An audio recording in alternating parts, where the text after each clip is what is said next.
Oke, selamat siang adik-adik.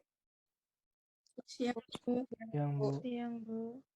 Oke, hari ini kita akan melanjutkan pelajaran kita ya. Ini merupakan pertemuan kedua ya. Ibu akan share dulu materinya. Nah, ini kimia analisis 1 ya. Dengan Ibu sendiri ya. Kemarin minggu lalu sudah perkenalan. Ibu Rehmalem Brukaro, SSI, MSI ya. Pembidangan Ibu ini kimia ya.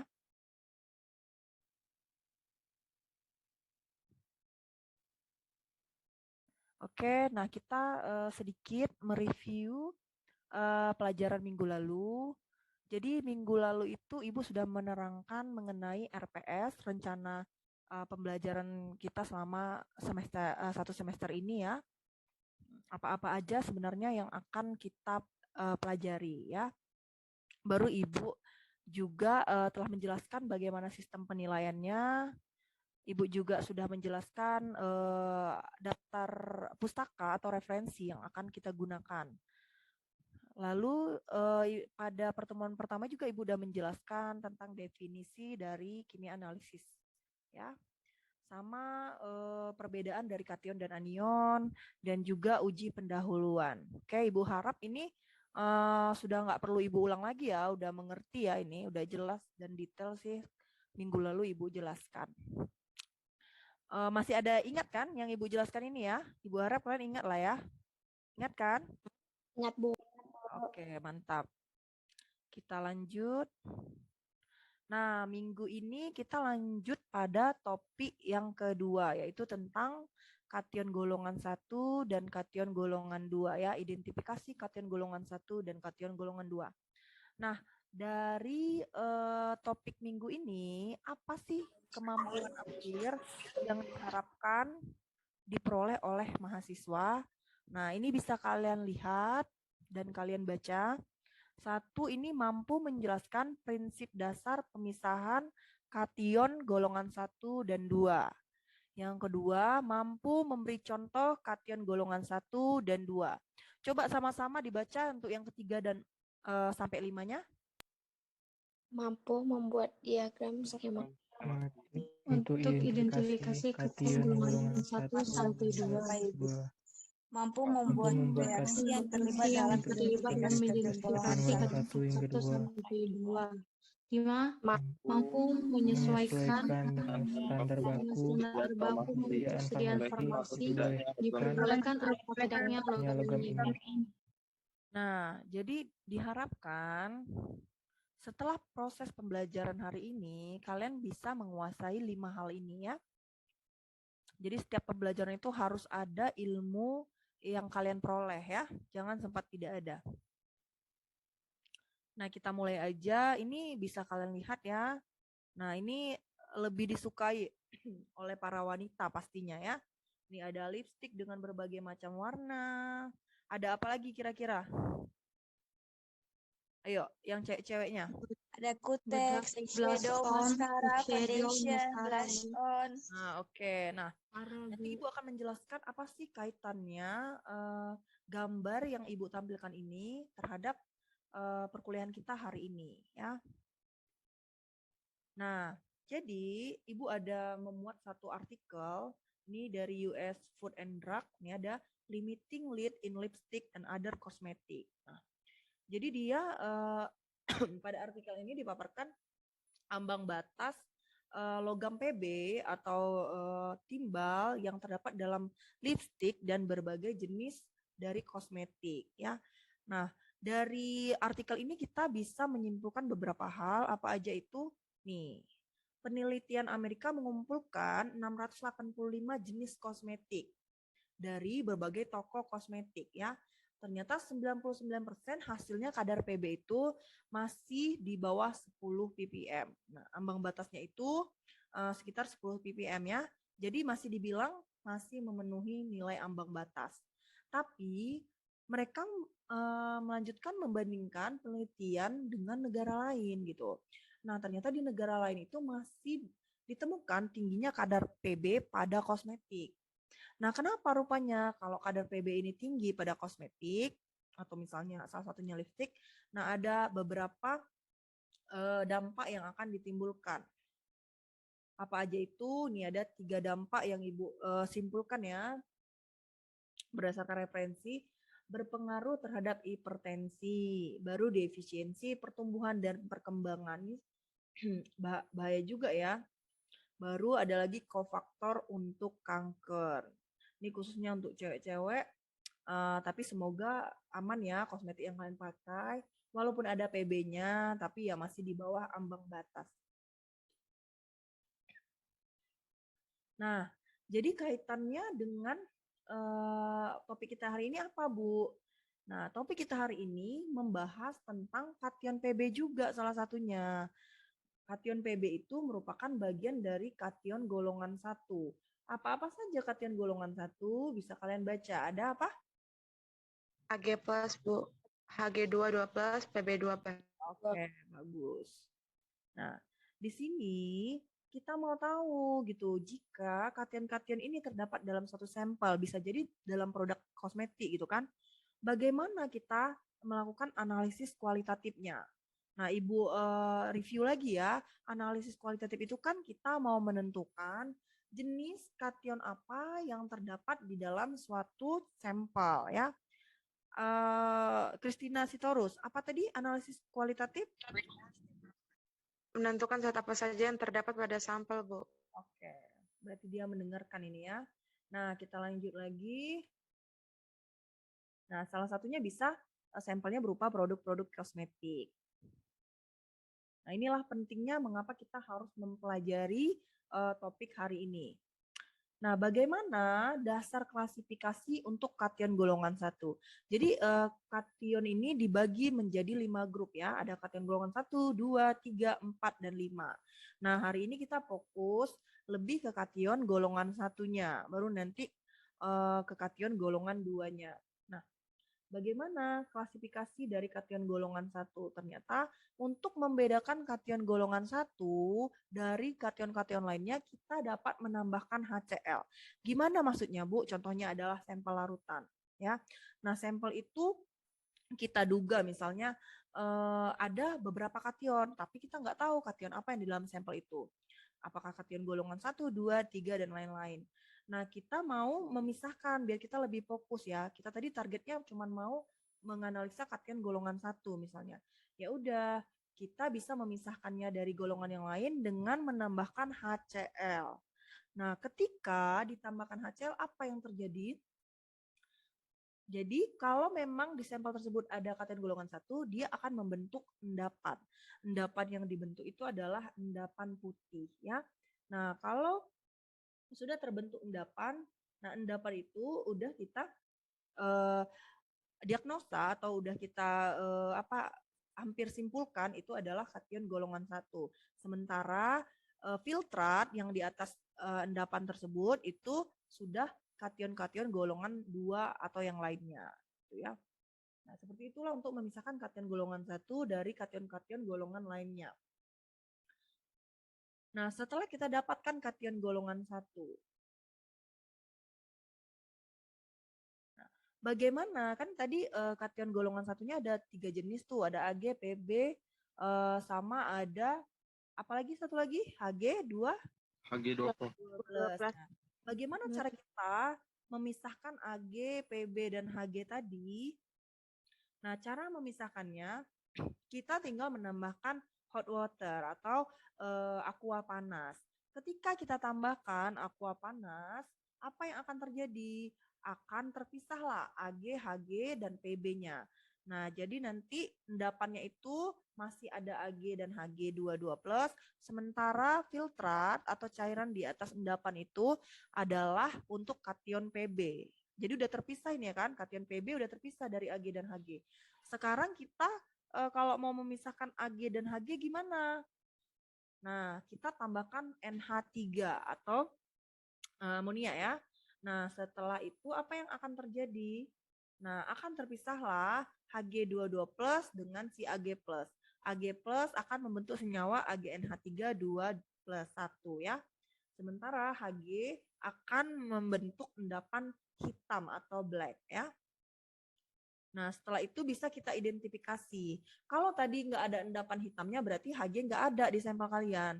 Nah, kalau tadi misalnya nggak ada, ketika kalian tambahkan HCl lah ya, pada pemisahan awal nggak ada endapan putih, berarti memang kation golongan 1 itu tidak ada di sampel kalian.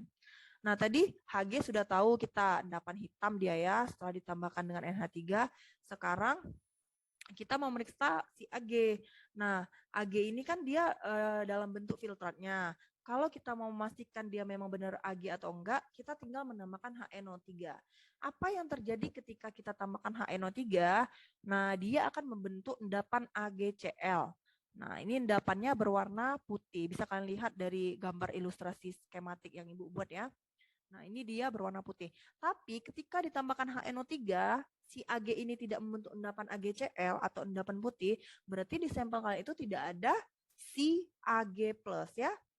Begitu juga tadi yang Hg ini. Kalau nggak ada endapan hitam berarti nggak ada Hg22+. Bisa kalian lanjutkan mungkin untuk memeriksa si Pb. Nah, seperti itu ya. Nah, ini dia reaksi-reaksi spesifik untuk kation golongan 1. Ada Pb, Ag, sama si satu lagi apa? Hg22+ ya. Nah, kita masuk pertama itu untuk ion Ag+ ya. Bagaimana cara kita mengidentifikasi Ag+?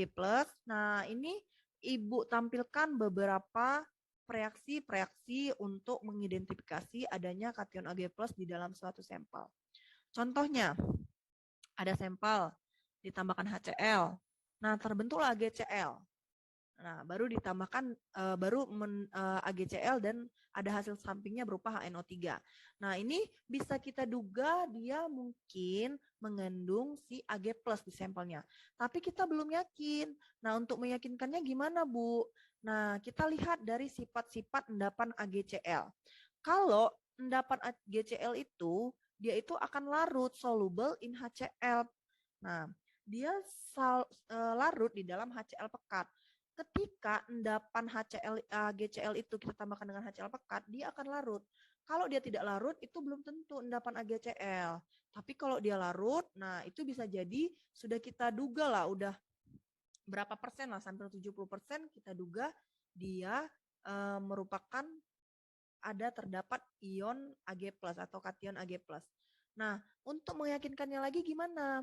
Bisa kita tambahkan lagi dengan NH4OH. Kalau dia larut dengan NH4OH, sudah 2 kali nih kita cobakan, dengan HCl udah coba, NH4OH udah coba, dan semuanya berhasil.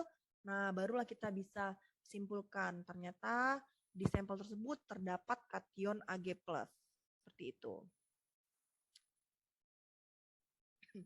Nah, gimana dia kalau dengan penambahan Ki? Penambahan Ki juga seperti itu. Nah, dia akan membentuk AgI yang berwarna kuning ya. Ini ingat ya, nanti mana tahu ada kuis, nanti Ibu akan tampilkan kuis ya. Sekitar 5 soal.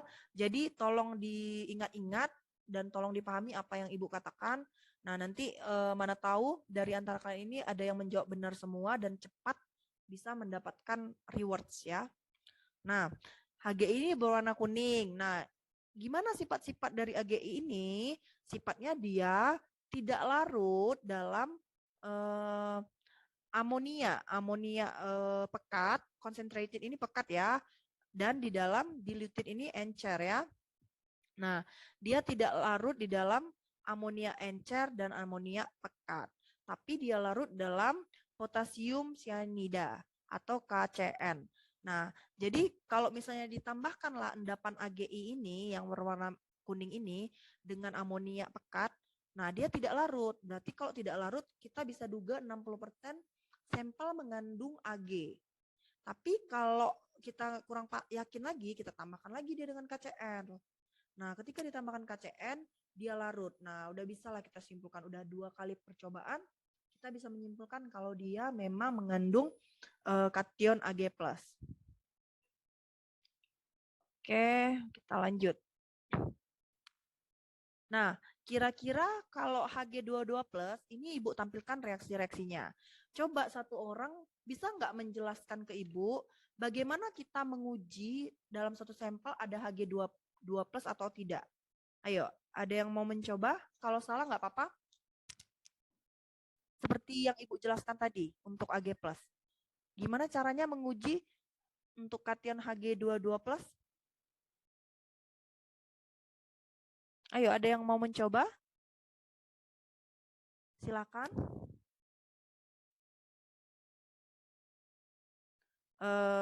Coba Ibu pilih ya. Coba Kevin. Gimana? Kira-kira kalau Hg22+, kamu jelaskan aja di screen Ibu kan sudah Ibu tampilkan itu. Ada HCl tambah Hg2, NO3 2 kali, kamu jelaskan seperti yang Ibu jelaskan tadi. Coba.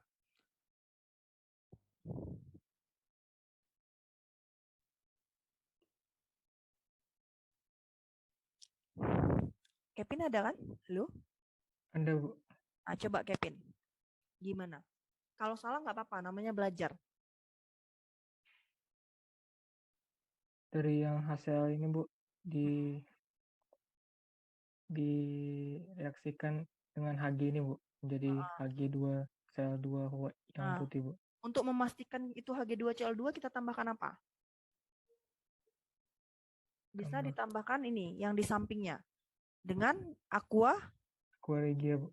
Dia akan larut. Oke, bagus. Coba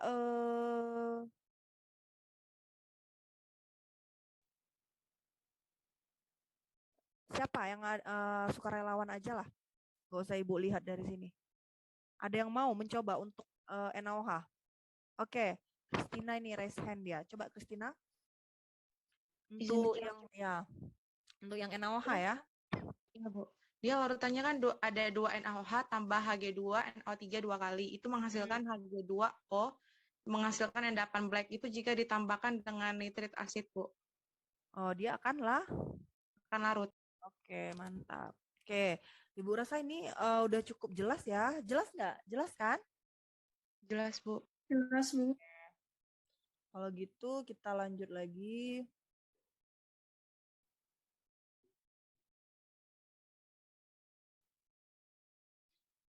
Nah, ini untuk PB ya. Yang tadi berhubungan dengan kosmetik ya. Nah, tapi nggak berarti kosmetiknya itu, misalnya kalian mau uji PB di kosmetik, langsung kalian tambahkan dengan HCl, nggak bisa. Harus melalui tahap preparasi sampel dulu.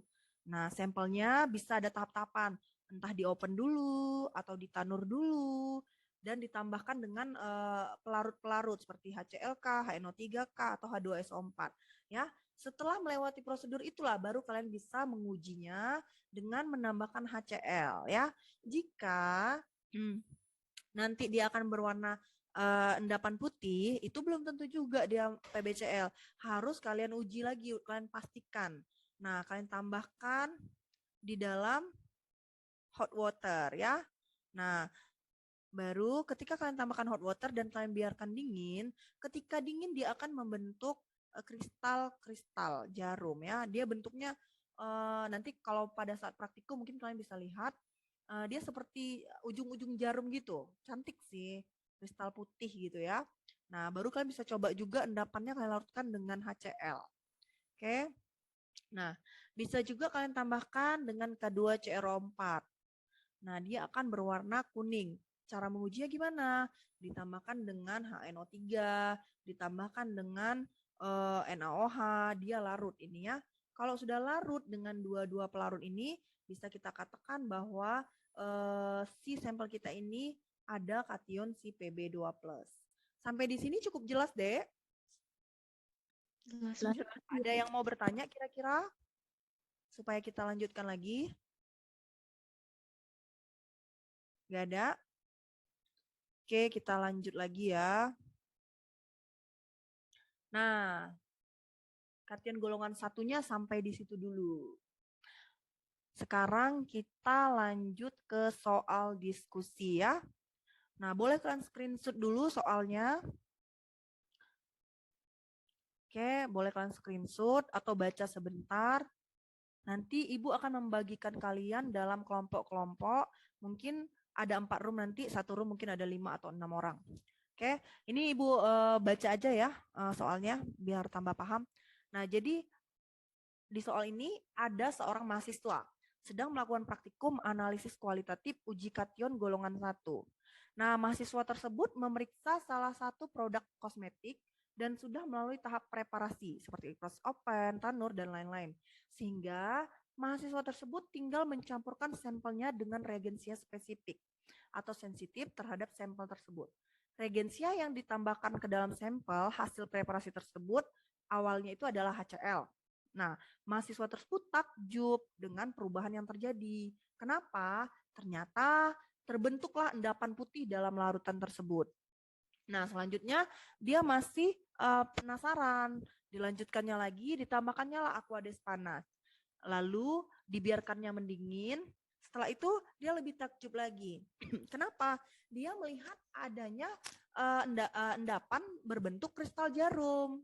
Nah, setelah itu mahasiswa sebenarnya sudah ada di pikirannya itu, oh mungkin ini kation ini, seperti itu kan. Nah, tapi dia tetap melanjutkan uji cobanya terakhir kali gitu kan, biar lebih pasti apa yang dipikirkannya tentang kation itu memang benar. Nah, dia coba dengan menambahkan HCl kembali. Ternyata kristal tersebut larut. Nah, mahasiswa pun sudah yakin dengan kesimpulan yang diperolehnya tentang jenis kation apa yang ada di dalam sampel tersebut. Nah, sekarang ini mengandai-ngandai. Jika kamu menjadi mahasiswa tersebut, kira-kira kation apakah yang terdapat di dalam sampel tersebut? Udah jelas soalnya kan? Udah, Bu. Udah, Bu. Oke, ini Ibu bagikan ya. Oke, ini udah di main session semua ya. Nah, tadi kan udah Ibu bagikan itu ke 4 room. Tadi ada yang terlempar 2 orang ke room 5 ya. Nah, kira-kira dari kelompok 1 ada perwakilan. Jawabannya apa? Kira-kira. PB2 plus, Bu. Oke, kalau kelompok 2 apa jawabannya? PB2 plus, Bu. Kelompok 3? Merkuri, Bu. 2 plus, Bu. Oke. Kalau kelompok 4? AG plus, Bu. Oke, mantap ya. Nah, sekarang kita lihat mana sih sebenarnya jawabannya yang benar ya. Nah,